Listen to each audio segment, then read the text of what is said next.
Welcome to Extending the Art of Healing through Anthroposophy with Dr. Adam Blanning and Laura Scappaticci. This podcast is your invitation to engage with a new perspective on health and your own healing processes while learning more about the fundamentals of anthroposophical medicine.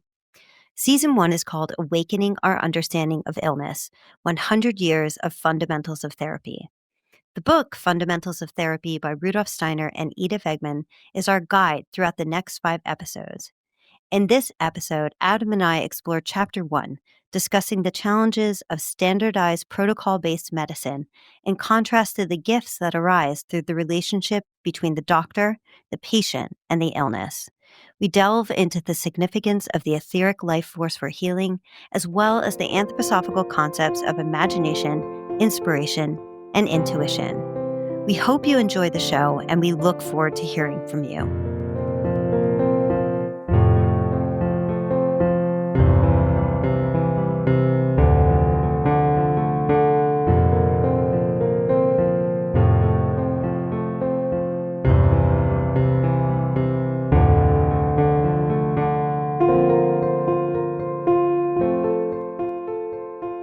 Hi, Adam. Hi, Laura.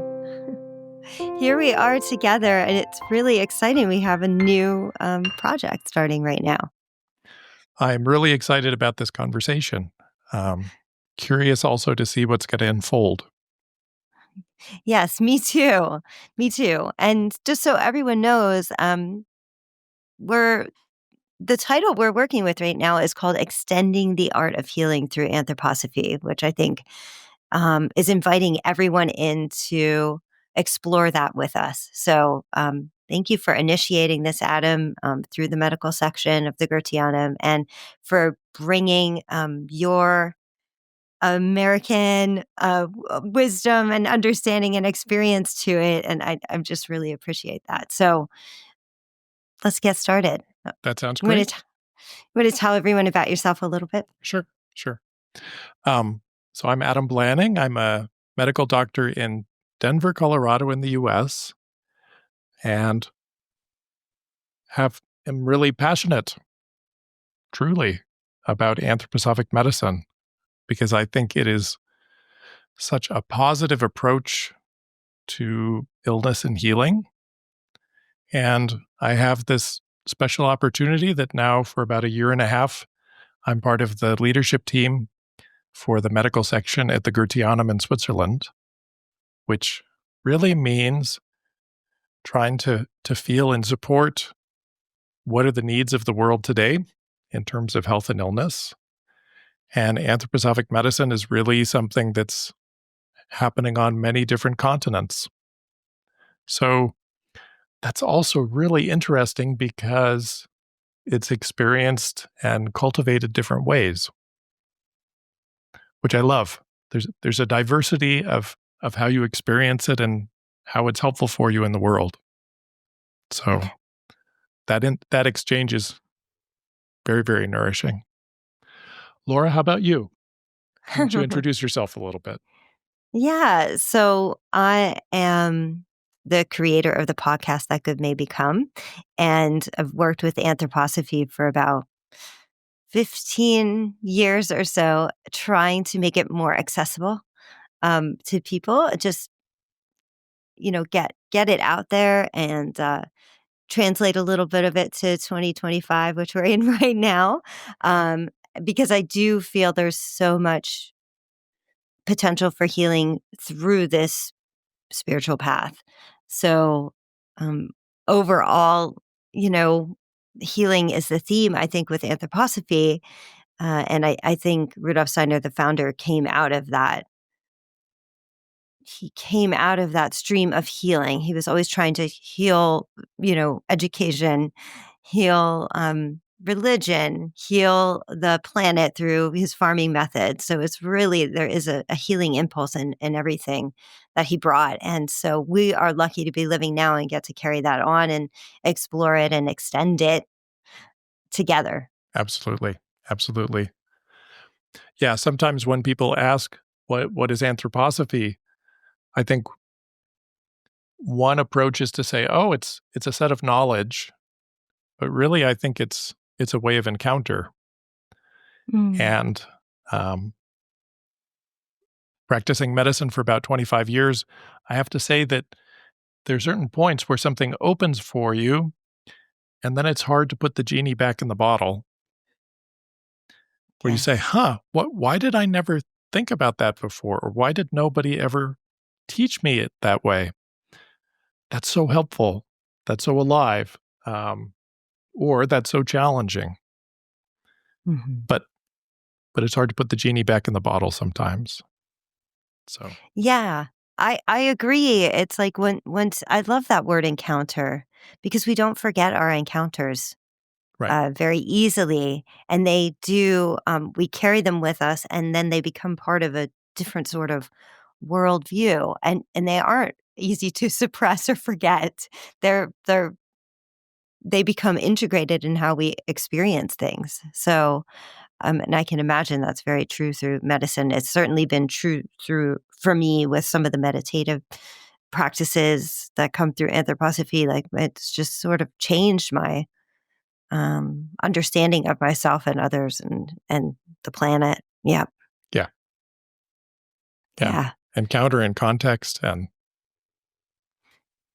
I think that's why this little book we want to be talking about fundamentals of therapy is particularly timely. I mean, 2025 celebrates 100 years since its publication. So maybe there's some feeling of celebration or acknowledgement that we want to look at it after 100 years. But I experience it differently than almost any other medical book I've encountered, because you can look at it, you can read the whole book and it doesn't take very long. And yet you can take one little piece of it and spend sort of a lifetime working on it, and it gets deeper and more interesting. And I think that particularly happens when we're exploring it and studying it and discussing it with other people. Mm-hmm. There's kind of a richness there that opens up. Mm-hmm. So it's 100 years old, and it's also incredibly timely and needed in the world right now, because I think it really challenges us, but actually invites us and also guides us to start thinking in a different way. Mm-hmm. Yeah. I, Yeah, I was so delighted, like, when you said, "Hey, let's work with this book." And then I read the first page and it was like, I don't know, 12, 16 pages. mhm. And but it took me there, like you said, there were certain sentences in there that I just read again and again and again. I could get through the chapter quickly, but the depth of just certain topics with I could just stay there on chapter 1. Luckily, you've read this book many times, and so we Right. won't get stuck on chapter 1. Well, we could. We could spend a long time on chapter 1. And yeah, I have a special relationship with this book, um, because it's unfolded in different ways. One of them was a very profound experience and an encounter as part of my own anthroposophic training, that when I needed to certify to be an anthroposophic doctor, there was a discussion of some foundational work that was given by Rudolf Steiner, and not quite a test, but a conversation about what was in there. Um, and the first time I did that conversation, I had been sort of reading the book and preparing on a very different path than what ended up unfolding during the conversation. Um, that it's a book in some way that is really about movements and relationships. Um, and I hadn't looked at some of the specific details. So I was then given the task to read the book more, and then we would have a conversation again. And so over 3 months, every night before I went to sleep, I read either a paragraph or a page. And over that 3 months, I think I read the whole book 7 times. Wow. I can't claim I've done that with any other book. But it's really interesting that I think there's the content of the book, and then there's the aspect of what do we need to do to work with the book, and then a little bit what happens to our thinking in working with the book, Mm-hmm. um, and what kind of new capacity or possibilities open up through that. Yeah. Yeah. Since that time, there are training programs around the world, IPMT programs, international postgraduate medical trainings, where one of these chapters is taken and read for a week. You spend an hour or an hour and a half every morning just reading one of these chapters over and over. And that's a really beautiful experience too. I could see that being a really beautiful experience. Yeah. Yeah. Yeah. Okay, so here we are with this book. I hope everyone listening will find a way to read it along with us and engage with it. And we're going to go through and pull out some of the key concepts. We're going to focus on chapter 1 today. Um, it, again, we could focus on chapter 1 for several episodes. Probably. Right. We'll see Yes. what happens. But thanks for sharing your journey with it. And I'm sure it feels like a friend. The book feels like a friend to you. I think we all have books that feel that way to us that, we carry with us with this warmth. And so Absolutely. maybe, yeah, right. How to Know Higher Worlds by Rudolf Steiner is that book for me. And there was overlap here for sure. Mhm. Though I found the way that some of the concepts in this book were presented even a little more clearly, I thought. Okay. So, yeah. So I thought I wanted to start with this idea of the art of healing or the art of medicine, um, which I feel like sometimes when we think about, at least for me as someone that lives in the US, I think of mainstream medicine not as an art.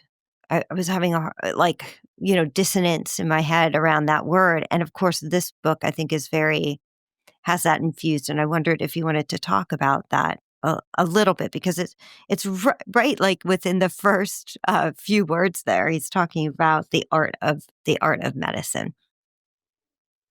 Yeah.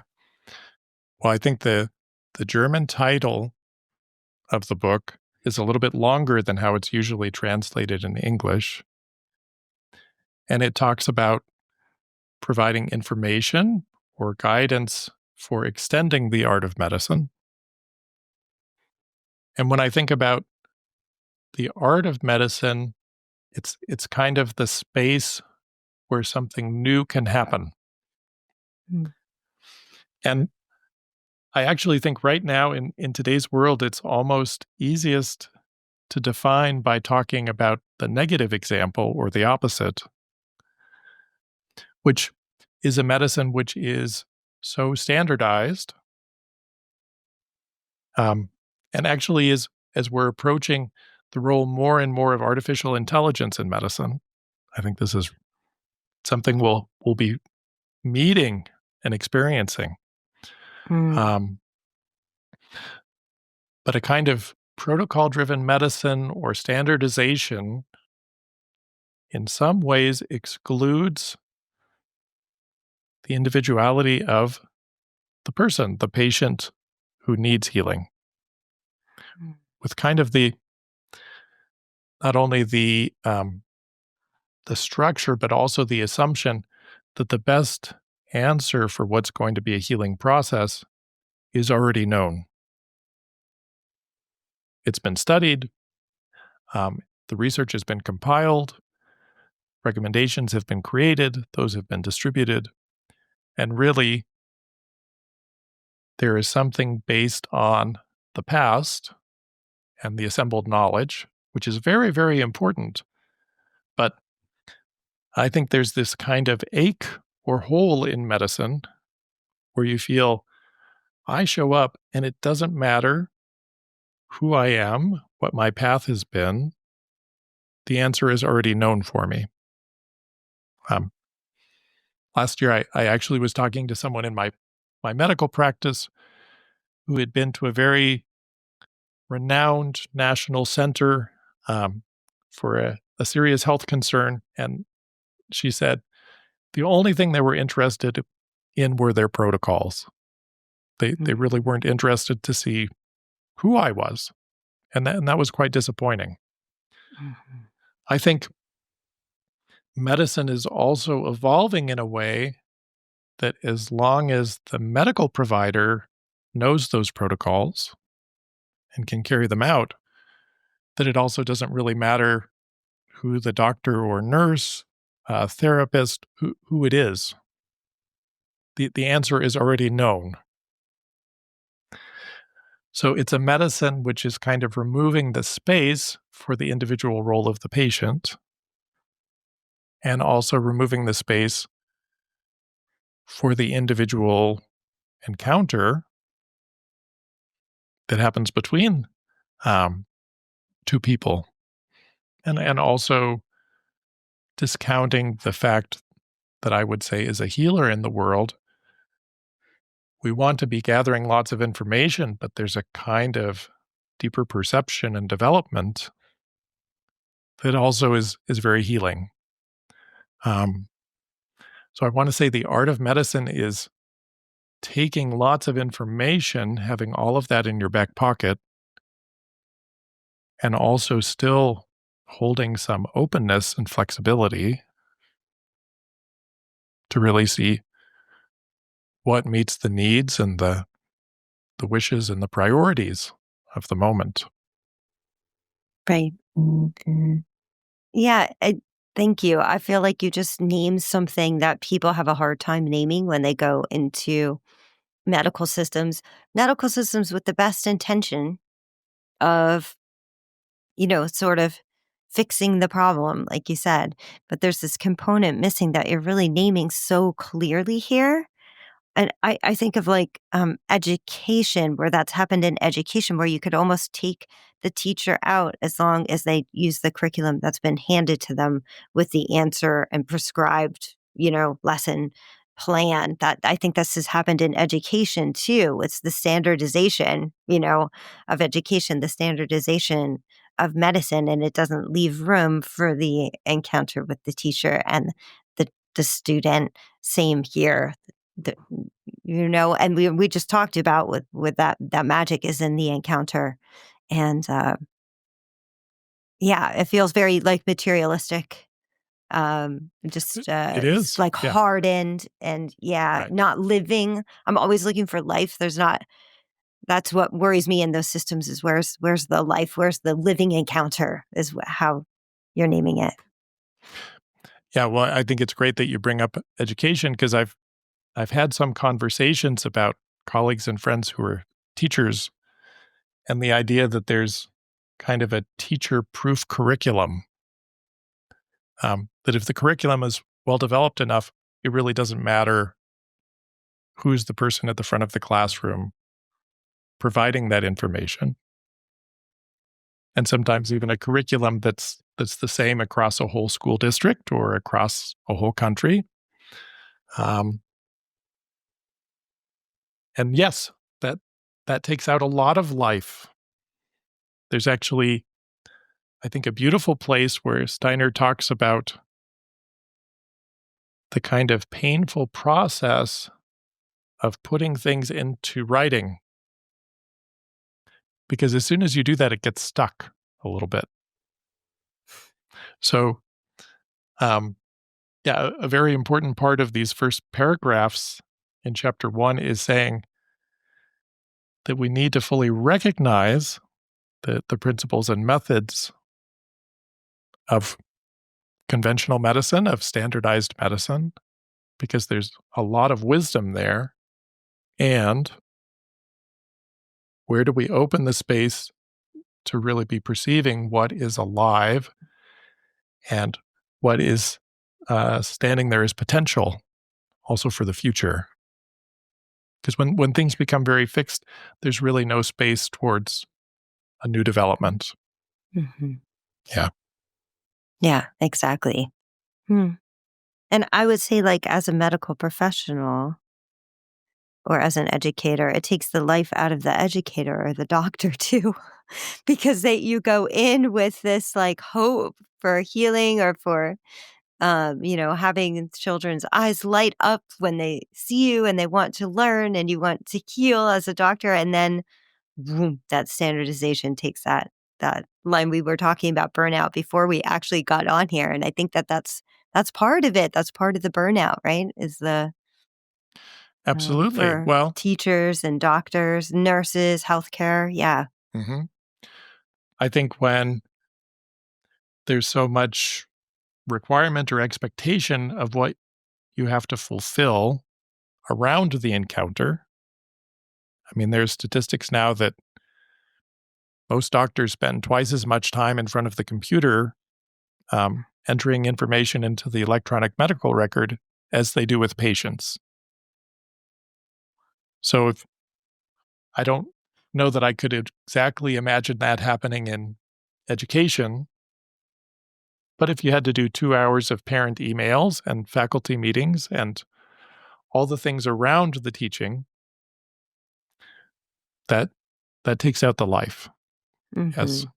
And I was sharing that I had seen something, which is a program trying to address burnout in medical providers.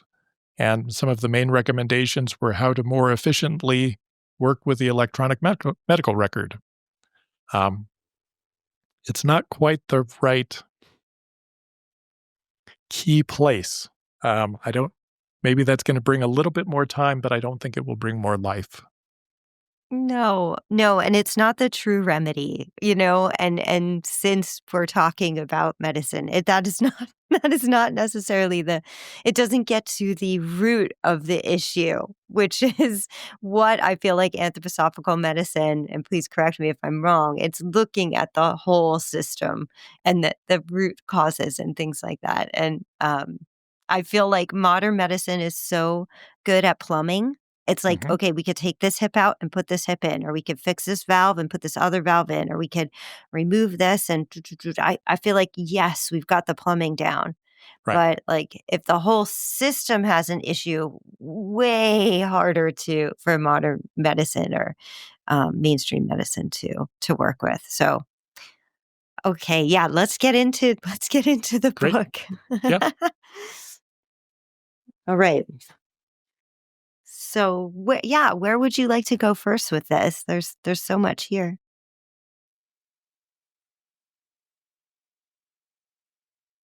Well, I think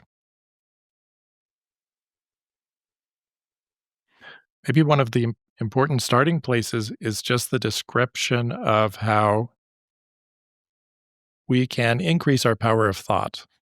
Mm, And I think that that's a really important part of observation, of really seeing things in an enlivened way,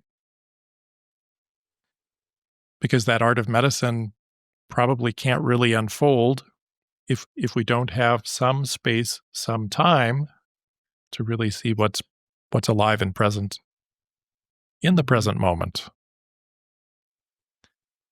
And so Steiner speaks about how there are certain meditative exercises that can be done, and that when we hold certain thoughts in consciousness, we will um, develop a new capacity, which actually I think we already have. And actually, many people in medicine experience, but it's maybe not in a fully conscious way.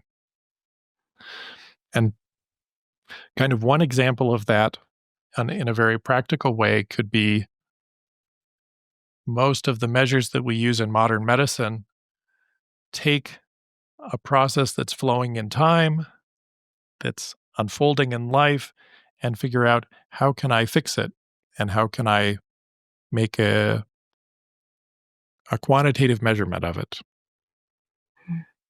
um, so that things can be described in numbers, which is very good for statistics, but it's kind of everything is being taken and brought to a rest. And then there's this process of opening our thinking and enlivening our thinking, which can be things like saying, in this present moment that we're in, what stood behind it? What's the history going to this point? And also, what can go forward out of this moment? And I would also say, really trying to see where is the potential, where is vitality, and a lot of ancient healing systems talk about this realm of life forces, of enlivened thinking.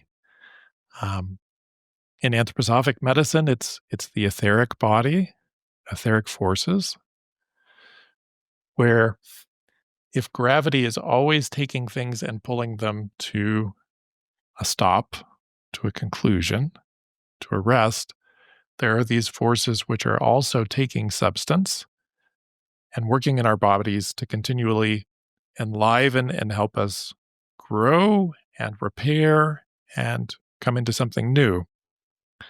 Um, and so I think trying to develop a whole culture of being able to look and see where is the life, where is the potential.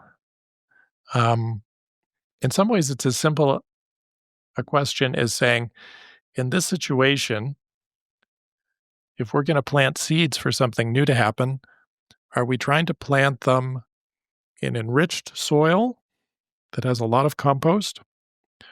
Or are we trying to plant them in sand? Mm. And I think if you have a protocol, there's no space for that kind of assessment. Mhm. And if you don't look at that level, that realm, it's very hard for someone to participate in their own healing process if they just have no vitality to bring to it. Because I think change really needs life. It needs energy. It needs um, the possibility for something new. So sometimes the word salutogenesis, or what can we do to be actively creating health, creating vitality, creating wellness, um, that doesn't happen so often. We're mostly reactive in the way that we treat things in the medical system today. Mhm. But this space for new potential, it's really essential. And in traditional Chinese medicine, um, it's described as qi. In Japan, it's ki. Um, the Greeks spoke about the archeus. Pretty much any healing system, probably outside of our modern one, which does take a very materialistic approach, had some perception and appreciation for this space of vitality and life and what are we building on. So I think that's a core aspect of this first chapter is kind of the contrast of gravity forces and how they are met and lifted and loosened through these etheric forces. Yeah, thanks. I was surprised to see so much about thinking and the thinking exercise right away. Yeah. And of course, in How to Know Higher Worlds, you get a pencil or something like that, and you look at it and you concentrate and you use your mind to figure out, well, where did it come from?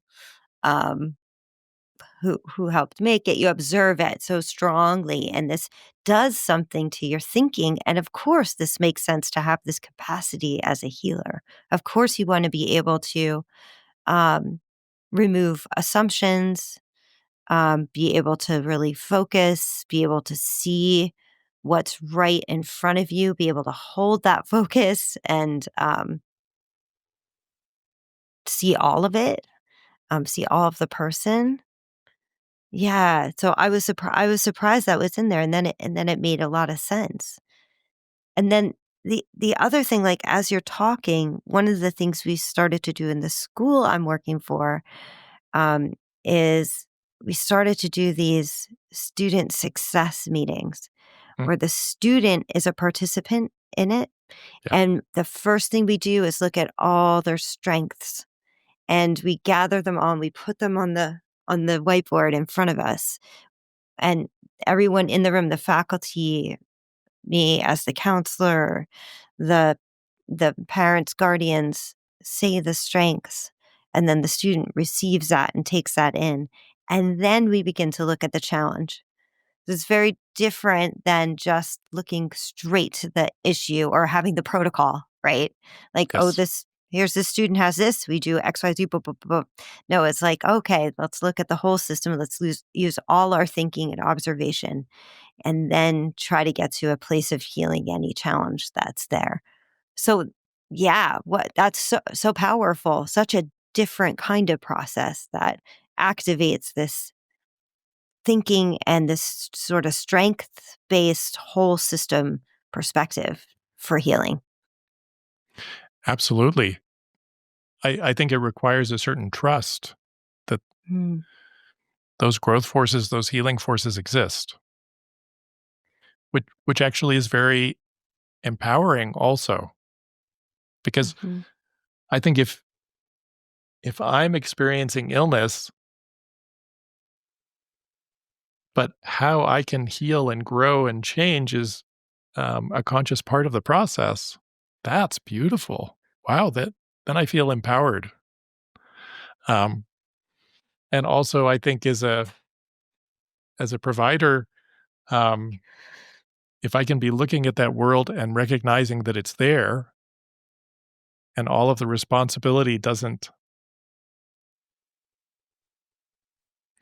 of the responsibility doesn't rest on the medical provider's shoulders, but right. it's really a cooperation of seeing these etheric forces are there. They're actually doing so much more than we recognize. Um, I mean, you go to medical school and you learn a lot about different kinds of illnesses, but actually the body is so much wiser than any doctor. Mm, I really can say that. Um, an example, you can do a really complex surgery to remove something, to repair something, and stitch everything back up, and then the body heals it.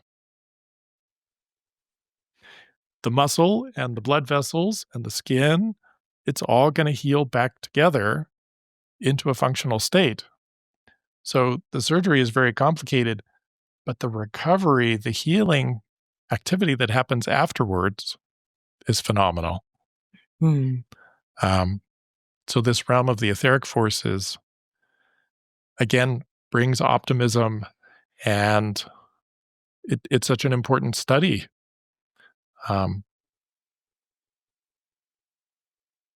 and as said in anthroposophy, it's described in a certain way, but really, when you start looking at gestures, um, fairy tales, um, fables, mythic images, this aspect of life and growth and lifting and loosening, it's just there all the time. mm, So I think we can incorporate into medicine, and it's not going backwards to an old fashioned kind of thing. It's actually working much like writing the strengths on the whiteboard to say, let's see what we're working with and the goodness that's happening and how to embrace that. mhm. Yeah. Yeah, thanks. I appreciate it because it isn't going backwards, and like you said right in the beginning of this chapter, um, it's like, oh yes, we accept and we appreciate what's happening now in medicine, and also now and here's this word, we're gonna extend it again. So we're gonna extend that to further pictures that aren't just connected to the five senses and the physical world, we're going to extend that picture a bit more. I mean, you can't really define a strength in terms of the five senses, I would say. Like when I'm sitting with a student, I'm not like, oh, well, they have a very strong sense of smell. Like that Yeah. wouldn't be a strength. I might Sure. be able to talk about their courage Yeah. or their vitality, like their energy, their enthusiasm. Those are things that are more connected to this etheric realm that aren't, m- m- five senses connected. And that the first chapter is like, yes, and let's keep going. Let's keep going with what we're seeing. So Yeah. I think another really interesting sentence, and I recognize we're kind of jumping around, but is this describing that the etheric forces, the life forces, are very, very active at the beginning of life. And in the time of the embryo and the sheaths around the embryo and um, this very fluid environment that we're growing in, life forces are very much connected to water, to the fluid element. And actually, yesterday, I saw a 2-month-old for a follow-up visit who had just about doubled his birth weight from, well, he had just about doubled his weight from birth. And that's exceptional. We don't do that very often. To have right. such vitality and growth that you can be twice as much as you were 2 months ago, Right. um, that these forces are really active in our physiology and our body. And then there's a certain point where forces of form and growth that were in the body come up into our thinking. And we could also spend a lot of time talking about that and the liberation of etheric forces around the change of teeth for 6 and 7-year-old children, where they suddenly start thinking abstractly and understanding jokes and able to do mental math instead of counting everything on their fingers, that their thinking becomes freed. And I think this is also a really important insight. And maybe it goes back to why the meditations are described, is that if we have these forces of growth that are active in our body and forces of growth that also come into our thinking and allow for this enlivened perception and creativity, that it can give us a pathway into really observing this realm, because it's kind of variations of the same activity. Um, I don't think that's too abstract if you consider something like how hard it is to be creative if you're tired. That's a great example. Yes. That it's hard to for new thoughts to bubble up if we don't have this vitality of our whole self. We've been overworked or over challenged, but that we really can develop something in our thinking that opens these new perspectives. Mm. Thanks for connecting those two um, concepts of the etheric and then the thinking and how they work together and they evolve over time. So it's not the body that's growing anymore, then it's the thinking that has this capacity. And again, it becomes limited if it's just given to us through AI or something like that we're not using our own, or a protocol, then we're not using our own capacity there in the encounter with the person. And you're saying Yes, that's where the importance that it lies there. Yep. absolutely. Yeah. Yeah, let's keep going with the book. So I don't think we're jumping around too much. I think we're doing great. Good. And again, 16 pages we can, or however many it is in whatever copy you're reading. It's not too much. S- So, so he ties this to imagination, the etheric, Hmm. right? And I thought that was helpful in terms of understanding the thinking realm. I don't know if you can say any more about that and then maybe move into the next concept. Sure. Well, the word imagination really comes in this description of enlivened thinking and perception. So, and I think the way we use imagination more broadly taps into that kind of process that we're creating images, we're creating story alongside something, which is again a little bit different than just having everything finished being given to us. If I hear a story being read to me and I imagine the pictures, the events, I'm actively creating something in my own consciousness and thinking. So that's this realm of enlivening, of life forces. And then you're right, there's two more steps that are described. And the next one is not an activity of imagination, but what's described as inspiration. And this is really interesting as well. I think this is challenging when we read it as a concept, but we can also relate to it through experience, which is that when you have really beheld something, when you've really devoted energy and attention, creating these imaginations, creating something new, then there's a step where you let go of all of these pictures and see what comes in. And that's described here as inspiration. And that there can be a kind of um, echo or a kind of resonance or a kind of archetype that steps in. And when I try to understand that, I could think of it a couple ways. One might be something like if you are listening to a concert, especially if there's music which lets you just open and you're just being carried along with the music, there can be a point where the music stops and everything is quiet. So there's actually nothing happening, but you can have a really strong emotional response to it. And it's like there's some preciousness about that little moment before somebody talks or claps or coughs. Um, they've been really journeying with something, and then it stops and it opens.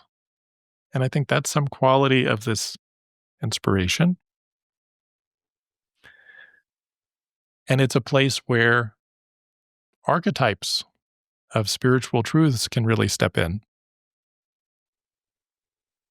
And that I think sometimes also when we're really in encounter with one another, we're listening, we're building pictures, we're building understanding. And then sometimes, as part of the art of medicine, there can be a pause where you actually need to not say anything, which in today's culture is a little strange because it could feel like you're being ignored for a minute. But I can say in anthroposophic medical practice, it's very, very rich to try to build these pictures to see what's there and then try to let everything go and see what comes as an impulse, as an inspiration. There's that word again, as a new step, as a kind of overall gesture for what's happening. And that's also something that there's very, very little space for in a protocol driven medicine. And I'm not sure that we can jump to it right away. It really needs this beholding and encounter space first. But it's this place where healing archetypes enter in, so that you might say, oh, I think this is a situation where we need to soften and loosen everything because someone's just really been having to hold things so tightly that there's little breath. Or this is a situation where actually we need to bring a lot of form and structure and organization. And then in anthroposophic medicine, that helps lead you towards a therapy, which ideally is going to meet the very specific individual needs. But this little space, a great friend of mine, Albert Schmidley, he would tell a story about a colleague he knew who in his medical office had a little closet where all of the medicines were stored. And he would go and pause in that little closet. And it was to get a medicine for someone, but it was also, I think, to create this inspiration space. Let everything go and just see what enters in. Yeah, that's kind of the second step. Yeah, that's great. I mean, I think about that in terms of like, as a counselor, that quiet space that you allow for the person sitting with you.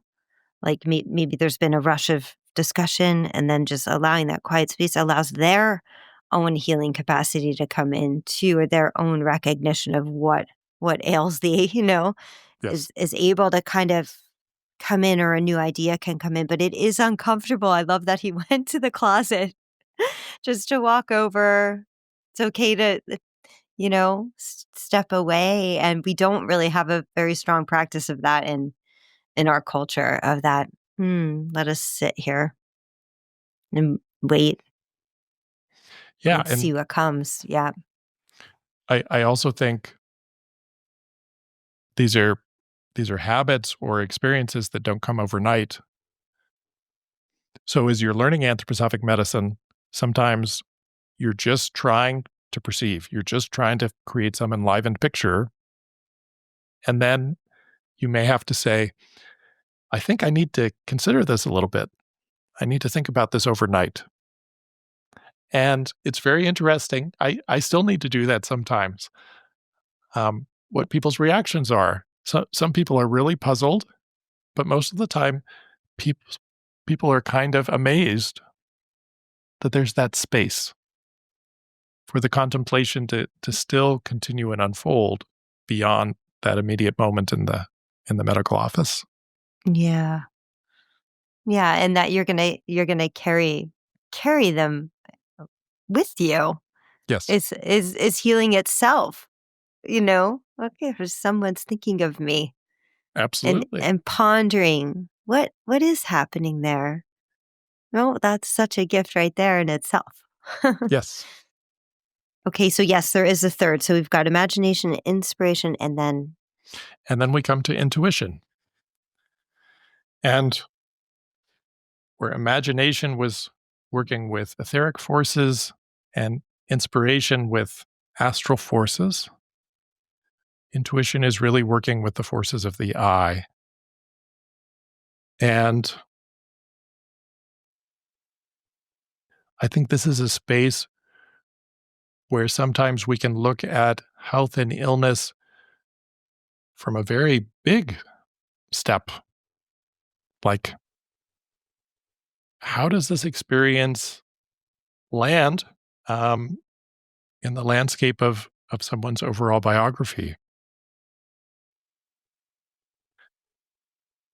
And is it just an accident that we're talking about this together, or is there something important about the patient and the person trying to help, of really two individualities, two spiritual beings who are meeting each other? And also, when things are very difficult, trying to also see what is the potential learning or experiencing that's coming still. I'm glad this is it's not the protocol step. This is really a few steps along the way. But several times recently, people have expressed to me how, with a really life-threatening illness, they wouldn't wish it on anybody else. But they can start to see how it has prompted or opened possibilities for change that they really didn't know about, they didn't think existed before. And boy, that's such a delicate, refined space, because it could feel very judgmental. It could feel callous. It could feel, sort of like, well, yeah, just get over what's happening. This is really a growth possibility for you. So I don't think that this is a space that actually opens all of the time, or that you can control it or schedule it. But it's kind of when you build through these steps of careful listening, of opening to see what emerges, and then sometimes just open discussion or sharing or reflecting, that these kind of little, very, very precious moments, kind of golden moments come that open a whole new way of being or a whole new perspective. It's in the chapter, it talks about at this level of inspiration, you are starting to behold the activity of spiritual beings or spiritual archetypes. And with intuition, you're kind of in that place between them. And I would say sometimes in medicine, it can be this level of feeling, yes, we are all spiritual beings, and we are learning and we are growing and struggling. But there can be a kind of mutuality that opens on this level. So like I said, I don't think it happens very often. I sure don't feel like it could be scheduled or predicted. You're not going to put it in a protocol. But sometimes it opens and it's incredibly meaningful. And you say, oh, if that doesn't happen again for the next 2 years, I'm okay. I can keep doing what I'm doing because that was really good. And I'm glad I was able to be part of it, to experience it. So if we can find little ways for those moments to start entering into our more mainstream considerations of health and illness, what potential, what an amazing impact. Yeah. I just keep thinking of, that's next level. Yeah. It's literally, people say that, oh, that's next level. It is, it's next level. And it's like, we know it's right there.